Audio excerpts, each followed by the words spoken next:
3.1혁명 103주년 기념 인문학 강의 시간입니다. 지난주까지는 저희가 교회 생활의 기초, 기독교 신앙의 기초 해서 총 11편. 이거는 저희 교회 유튜브 채널에 오시면요, 제가 재생 목록으로 따로 해서 뽑아놨습니다. 한번 꼭 들어보셔요. 꼭 들어보시고, 이걸 다 들으신 분들은 저희 교회 특히 등록하신 분들은 세례를 받으실 자격이 됩니다. 그래서 저희가 모이는 날 세례를 바로 진행하도록 하겠습니다. 이제 오늘부터는 이 사회 이슈, 이 인문학 강의의 원래 취지에 맞도록 그렇게 강의를 진행합니다. 오늘은 처음 시간으로 여러분 혹시 카인드를 아십니까? 친절한 아니에요. 그건 소문자여죠. KIND입니다. 카인드를 아십니까? 약자입니다. 못 들어보셨을 겁니다. 저도 이번에 알았습니다. 이번에. 자, 최근에요, 문재인 대통령이 중동을 순방했습니다. 6박 8일로. 자, 그래서 제가 뉴스를 찾아보니까요, 그냥 중동 갔다, 세일즈 외교했다, 했다 이렇게 굉장히 드라이하게 나와 있어요. 언론에. 그냥 대통령이 해외 나갔으니까 갔다 이렇게. 언론에 이렇게만 나와요. 특히 이 포털 메인에는 이렇게만 나옵니다. 그리고요, 근데 이거 봅시다. MBC에서요, 갑자기 문재인 대통령이 중동 가서 수출만 4조 원을 했답니다. 계약을. 수출만 4조 원. 들어보셨나요, 이거? 이거까지 나와요, 이거까지는. 뭘 수출했느냐? 이게 중요합니다. K2, 천궁인가 신궁인가라는 미사일이에요, 미사일. 자, 그래서요, 제가 이 MBC 뉴스를 왜 갖고 왔느냐? 보기 드물게 팩트에 대한 해설이 있어요. 여러분, 뉴스가 그냥 사건만 딱딱딱딱 전하는 경우도 있잖아요. 그거 나쁜 뉴스예요. 이게 어떤 의미인가를 해설해 줘야 되거든요. MBC 뉴스가 그게 있어요. 의미가 있어, 의미가. 자, 보십시오. 산유국 중동의 수소경제 전환의 한국협정, 뭔 소리냐? 여러분, 이제 점점 탄소, 중립 되게 중요하잖아요. 근데 그러면 중동은 어떻게 해요? 석유 수출해서 먹고 사는데 한순간에 거지되겠죠. 큰일 나는 겁니다. 그래서 이 중동에서, 특히 사우디나 이런 아랍에서 정확히 얘기하면요, 포스트 석유 시대, 포스트 오일 시대라 그래요. 오일 후의 시대. 기름 후에 우리가 뭘 해야 할까? 우리도 탄소 중립해야 되니까 수소로 가야겠다. 중동은 기름 팔아서 돈은 많아요. 그리고 수소로 가야겠다는 의지도 있어요. 근데 뭐가 없어요? 기술과 경험이 없는 거예요. 그걸 우리나라에 해달라 그런 거예요. 우리나라가. 요즘에 탄소 중립 잘하고 있으니까. 그리고 세계에서 유일하게 수소차를 개발해서 상용화한 나라 우리나라 정도밖에 없어요. 그러니까 우리나라에 요청을 했어요. 그리고 또요, MOU라는 걸 맺었어요. 이게 뭐냐면 양해각서라는 거예요. 그냥 이거는 계약은 아니에요. 우리 앞으로 토의해보자, 이런 MOU를 맺었어요. 약간의 의미는 있어요. 하지만 실질적 수익은 아니에요. 그런데 옛날에 이명박근혜 대통령 시절 때는요, 이 MOU만 맺어도 언론에서 대서특필을 했습니다. MOU는 아무나 막 맺는 거거든요. 우리 얘기해보자, 이거거든요. 근데 이런 건 아예 요즘 언론에서 나오지도 않고요. 이거 보십시오. 한국형 패트리어트 미사일 천궁2를 첫 수출했습니다. 그래서 4조 원이에요. 4조 원. 여러분, 우리나라에서 패트리어트 미사일을 만든다는 거 알고 계셨습니까? 그걸 수출까지 했습니다. 이게 왜 중요하냐? 그리고 무려 천궁은2는요, 시험 사격서 100% 명jul했습니다. 패트리어트 미사일이 뭐냐면 적의 미사일을 쏴서 맞추는 미사일이에요. 근데 우리나라에서 100% 성공했고요. 그리고 여러분, 이게 중요합니다. 여러분도 많이 당했어요, 이렇게. 무슨 말씀이냐? 집에 프린터 있습니까? 없어요? 프린터 사면요, 프린터는 5만원, 10만원도 안 해요. 근데 뭐가 비싸죠?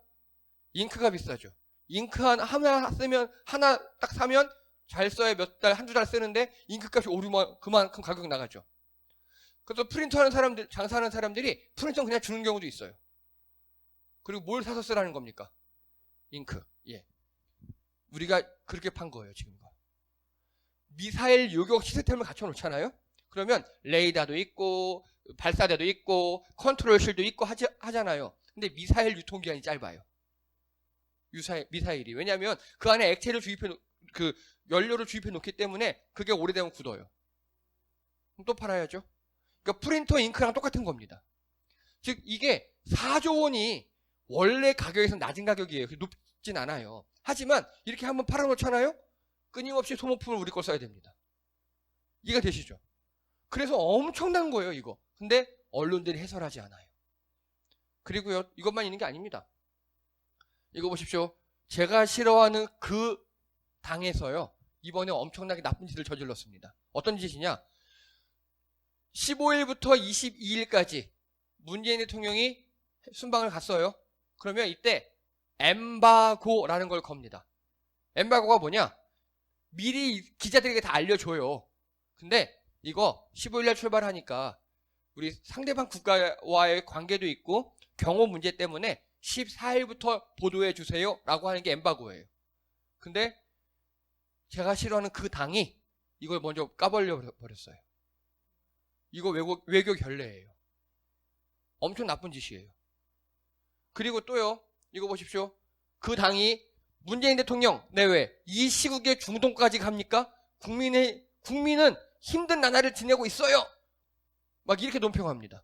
그리고 이렇게 기사 보면요, 6박 8일 동안 중동 가는데 3천억 원짜리 새 전용기를 탄다. 뭐냐면 문재인 대통령이 이번에 전용기를 새로 샀거든요. 우리나라 대통령 최초예요. 지금까지 다 임대기였어요. 임대기. 해외 나갈 때마다 그 항공사에서 비행기를 빌려오는 그런 형식이었어요. 근데 아예 이번에 전용기를 구입을 했어요. 그 나쁜 당이 그걸 비꼬고 있는 거예요. 야, 3천억 들어가고 너 새 비행기 타보려고 그러지? 근데 이번에 보십시오. 무기 수출 한 개만 4조 원짜리를 했잖아요. 이득이죠. 예. 그런데 제가 하고 싶었던 말은 이게 아니에요. 여기에 숨겨진 게 하나 있습니다. 뭐냐? 바로 이겁니다. 전동차 수출 터널공사 수주. 우리나라에서 전동차를 얼마나 많이 수출하는지 여러분 아십니까? 우리 지하철 전동차 있잖아요. KTX 전동차. 그거를 무려 전 세계의 60개국에 수출하고 있어요. 우리나라에서. 그거 좋아요. 그거까지는. 지금까지 했어요. 제가 잡은 포인트가 여기입니다. 터널공사? 뭐 해외 터널 지어줄 수 있겠죠. 여기서부터 제가 조사를 시작했습니다. 보니까 올해 해외 수주에 이런 건설이 있죠. 한 게 306억 달러를 우리나라가 수주했습니다. 코로나19에도 불구하고 선방했다라는 기사가 딱 한 개 나왔어요. 지금 무슨 소리냐? 여러분 코로나로 뭐 경제가 위축되다 막 그러고 있잖아요. 근데 우리나라는요 2년 연속 해외에 건설한 거, 우리가 지어주는 거 수주한 게 300억 불이 넘었다고요. 여러분 300억 불이면 얼마인 줄 아십니까? 약 40조입니다. 그거 엄청난 거잖아요. 기사에 안 나요. 그래서 제가 되게 궁금했어요. 아니 왜 해외에 이렇게 우리가 수주를 잘할 수 있었지? 뭐 물건 파는 건 이해가 돼요. 근데 가서 건설해 주는 건 이해가 안 됐어요. 이게 바로 핵심입니다. 투자 개발형 사업. 그래서 보니까 투자 개발형 수주가 전체의 10%나 된대요. 여러분 투자 개발형 사업이 뭔지 아십니까? PPP라고? 자, 이게 투자 개발형 사업은요. 퍼블릭 프라이빗 파트너십이에요. 즉 민관 합동 뭐 이런 뜻이라서 민간은 도로 등의 공공 인프라 투자와 건설, 유지, 보수 등을 맡고 운영을 하지만 긴 시간 동안 보장된 수익을 얻어요. 그리고 정부는 세금 감면과 일부 재원 지원해주는 방식으로 민관 합작 투자 사업이라고도 합니다. 대표적인 게 영종대교. 이게 정답이에요. 그 말 하려는 거예요. 이 영종대교를요. 국가에서 계획을 하고 하지만 짓는데 해외 투자가 많이 들어왔어요. 근데 말이 해외지 전문용어로 검은 머리 외국인이라는 사람들이 많이 들어왔어요. 무슨 소리냐? 딱 외모만 보면 우리나라 사람이에요. 근데 국적이 외국인인 거예요. 그 사람들이 여기 막 많이 투자를 했어요. 그래서 이게 되게 문제가 된 게 영종대교가 비싼 이유가 뭐냐? 그들에게 수익을 보장해 줘야 되거든요. 그래서 엄청나게 비싼 거예요. 영종대교가. 이런 민자도로 있죠. 민간 사업 이게 되게 비싸요. 이게 우리나라에서 간단하게 말씀드리면 여러분 우리가 당한 거예요. 피 빨린 거예요. 맥쿼리라는 대표적인 어떤 나쁜, 어쨌든 제 느낌엔 나쁜 그런 투자자들이 있는데 대부분이 거기에 뭐 법인은 뭐 어디 호주 이렇게 있지만 대부분 우리나라 사람이에요. 우위에 투자한 거예요. 그들이 빼먹은 거예요. 이걸 민관 합작 투자 사업이라고 합니다. 나쁜 겁니다. 우리 입장에서는. 근데 거꾸로요. 이걸 바꿔 생각해 보세요. 우리가 다른 나라에 하면요. 좋은 거죠. 그죠? 우리가 다른 나라에 하면 좋은 거죠. 우리가 다른 나라에 하면. 이게 바로 PPP입니다. 투자 개발 사업.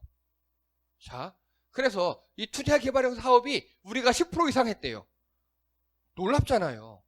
우리나라 사람들 이렇게 머리가 좋았나? 예, 좋았더라고요. 이겁니다. 한국 해외 인프라 도시개발 지원공사라고 2018년도 4월에 설립된 공사가 있었어요. 아, 제가 여기서 깨달았어요. 이거였구나 라고 찾아낸 거예요. 이 한국 해외 인프라 도시개발 지원공사를 카인드라고 합니다. 이해가 되십니까? 여러분, 혹시 기업 유보금이라고 들어보셨습니까? 각 기업에서 기업체들에서 지금 보관하고 있는 현금이에요. 이게 우리나라 1년 예산과 맞먹습니다. 기업들이 그걸로 원활하게 투자도 하고 막 고용도 창출하고 그래야 되는데 우리나라 정세가 불안하니까 투자하지 않고 오히려 부동산에 투자해놓고 기업들이 우리나라 경제를 돌리기보다는 현금으로 갖고 있는 거예요. 그게 우리나라에가 몇백 조가 있어요. 그게 기업들이 갖고 있는 돈들이. 그리고요, 해외에는요, 잘 사는 나라만 있는 거 아니잖아요. 못 사는 나라도 있잖아요. 예를 들어 어떤 나라에 분명히 여기엔 댐을 지으면 좋은데 그 나라에 댐 지을 기술도 없고 자본도 없어요. 그러면 바로 이 카인드, 한국 해외 인프라 도시개발 지원공사, 이 사람들이 거기 가서 얘기하는 거예요. 야, 여기 댐 지어줄까 우리가? 그러면 그 사람들이 솔깃하겠죠. 제안을 합니다. 우리가 자본 끌어와서 우리 기술로 댐 지어줄게. 단 20년 동안 전기요금에서 얼마 우리에게 돌려줘야 돼. 이렇게 하는 겁니다. 그들이 오케이 하는 경우가 대다수일 겁니다. 왜냐? 일반 기업에서 가서 하면 야, 니네 기업 망하면 끝이잖아 이럴 수 있잖아요. 근데 여기 뭐라고요? 공사예요. 공사. 즉 정부기구라고요. 정부기구. 직원은 90명밖에 없어요. 되게 작은 공사예요. 그런데 그 공사에서 하는 일이 해외에 뭔가 대단히 큰 건설 혹은 토목 사업을 개발해서 우리 기업들을 거기다 꽂는 거예요. 자, 이거 보시죠. 현재까지 실적들입니다. 2020년까지 이게 약 20여 개 국에 공사를 했어요. 2020년까지. 그리고요, 이거 보십시오. 딱 하나의 기사 나왔어요. 이 K건설의 제도약 해외 PPP 사업에서 길을 찾다. 이렇게 딱 하나 기사 나와요. 기사에서 언급하지 않아요. 이거 정말 잘한 일이거든요. 여러분 생각해 보세요. 공사를 하나 만들었는데 거기 딱 90명밖에 없어요. 큰 것도 아니야. 그 90명이서 해외 돌아다니면서 이렇게 개발할 것들을 우리나라 기업체들을 가서 거기다 꽂는 거예요. 이거 보십시오. 올 하반기 2022년 예정 해외 PPP 사업이 총 78억 달러예요. 올 하반기만. 78억이면 얼마입니까? 78억 달러예요. 예, 거의 10조 원이에요. 거의 10조 원. 한 9조 정도 될 것 같아요. 이렇게 지금 장사를 하고 있어요, 지금. 이거 어떻습니까, 여러분 보기에? 굉장히 잘하고 있는 거죠. 이런 걸 언론에서 이야기하지 않아요. 저는 그게 제일 화가 나는 겁니다. 아니, 딱 공사 하나 창립해서 딱 90명 채용했는데 그 90명이 우리나라 기업들을 데리고 해외 나가서 2022년 하반기에만 약 9조의 수익을 얻고 매출을 얻고 돌아왔어요. 이거 노벨상 훈장 줘야 될 그럴 일이에요. 이런 걸 언론에서 이야기하지 않아요. 여러분 보시기 어떻습니까? 굉장한 사업이죠. 그리고 이게 이제 어떤 일을 하기 시작했냐면 이거를 이제 공모주를 돌리기 시작했어요. 뭐냐? 기업들을 유보금도 한계가 있잖아요. 그러다 보니까 예를 들어서 이 카인드에서 자, 이번에 예를 들면 브라질 어디에 댐 하나 지어요. 여기 자본 투자할 사람들 투자하세요. 라고 우리들에게 일반 민간인에게 공모를 시작하고 있습니다. 이런 거 언론에 안 나오죠. 예. 그래서 여러분, 저는 이 카인드 이걸 보면서 아, 우리나라가 정말 많이 발전했구나. 그리고 정말 다각적인 창의적인 그런 사업을 하는구나. 자, 질문 드립니다. 해외 다른 나라에는 이런 카인드와 같은 공사가 있을까요? 없을까요? 딱 4개 나라 있어요. 딱 4개 나라. 정말 잘한 거예요, 이거. 그리고 여기 크게 막 부풀리지도 않고 딱 90명 가지고. 올해 여기서 지금 하반기에 보니까 21명 공채하더라고요. 예. 왜냐? 그만큼 사업이 잘 된 거예요. 뭐 영어에 자신 있으신 분들, 해외 각각 어느 나라 말 자신 있는 분들, 뭐 투자에 그런 분들은 이쪽으로 취업을 하셔도 굉장히 유망할 것 같습니다. 물론 이제 해외 많이 돌아다 출장 많이 가겠죠, 이제. 자, 그래서 여러분 뉴스를 보실 때 제일 나쁜 게 보여주는 것만 보는 겁니다. 즉 포탈 메인이나 그렇게 보여주는 거 있죠. 그것만 보는 게 제일 나쁜 겁니다. 보여주는 것만 보면 보여준다는 건 무슨 소리냐? 니네 이렇게 생각해라라고 언론이 강요하는 거예요. 여러분 포털 메인 보십시오. 나쁜 뉴스로 가득합니다. 그런데 해외 뉴스 보면 그렇지 않아요. 오히려. 여러분 작년도 독일 어디 슈피겔진가 어디 유력 잡지에 우리나라로 치면 우리나라에 그런 잡지가 없어요. 뭐 뉴욕 타임이나 그런 거, BBC나 그런 독일 잡지에 2021년도 위너인 나라, 우리나라 딱 한 나라에 뽑았어요. 그게 무슨 소리냐? 우리나라는 방역도 잘하고 코로나 가운데 성장도 잘하고 그리고 K문화로 세계를 선도했다. 이렇게 딱 못을 박았어요. 근데 우리만 특히 언론에서 노출되는 우리나라 모습 보면 완전 쓰레기 나라처럼 그렇게 보여요. 그렇지 않다고요. 언론이 보여주는 것만 보시면 안 됩니다. 그래서 그러면 어떻게 해야 되느냐? 제일 좋은 건 해외 뉴스를 보십시오. 저도 이거 보면서 해외 뉴스 많이 찾았어요. 왜냐하면 예를 들어서 방글라데시에 어디 병원을 지었대요. 우리나라에는 아무 일도 아니에요, 그냥. 근데 방글라데시 입장에서는 그건 엄청난 일이에요. 그리고 어느 나라에는요, 서울대 분원이 있어요, 중동에. 그런 게 있어요. 서울대 분원이 있어서 거기 서울대 의대가 있어요, 거기에. 중동에. 그거 우리나라에는 아무 얘기 아닌데 그 나라에서 되게 큰일이거든요. 해외 뉴스를 보면 그런 게 보여요. 어떤 느낌이냐? 여러분 인천에 하버드 의대가 생긴 거예요. 그럼 우리는 오 이럴 거잖아요. 우리는. 그런 느낌인 거예요. 제가 해외 뉴스를 보고 이걸 찾아낸 거예요. 국내 뉴스에서. 없진 않아요. 있어요. 근데 저 구석에 있어요. 그래서 언론이 보여주는 것만 보시면 안 됩니다. 찾아보셔야 돼요. 그리고 제목만 보는 거 그것도 되게 나쁜 겁니다. 보여주는 거 메인에 뜬 것만 보지 마시고 또 제목만 보지 마세요. 보면 그 안에 들어가 있는 내용들 보면 알찬 게 있는데 제목이 쓰레기인 경우가 대다수입니다. 이게 우리나라 언론의 현주소예요. 전 이게 너무 싫어요. 인문학 강의 하는 가장 주된 이유도 이겁니다. 언론에서 안 가르쳐주는 거 그걸 알려드리기 위해서 하는 겁니다. 여러분 카인드를 기억하십시오. 우리나라가 이렇게 해외에서 지금 잘 먹히고 있어요. 우리나라 공사 중에 해외에 가서 이렇게 일거리 따오는 그런 공사가 있다는 거. 그 공사가 하반기에만 9조 이상 수주했다는 거. 잘 기억하시고 혹시 여러분이 해외 나가서 어느 관광지에 갔을 때 익숙한 우리나라 전동차나 터널이나 그런 걸 보시면 자랑스러워 하시기 바랍니다. 생각보다 굉장히 많습니다. 예, 이상입니다. 수고하셨습니다.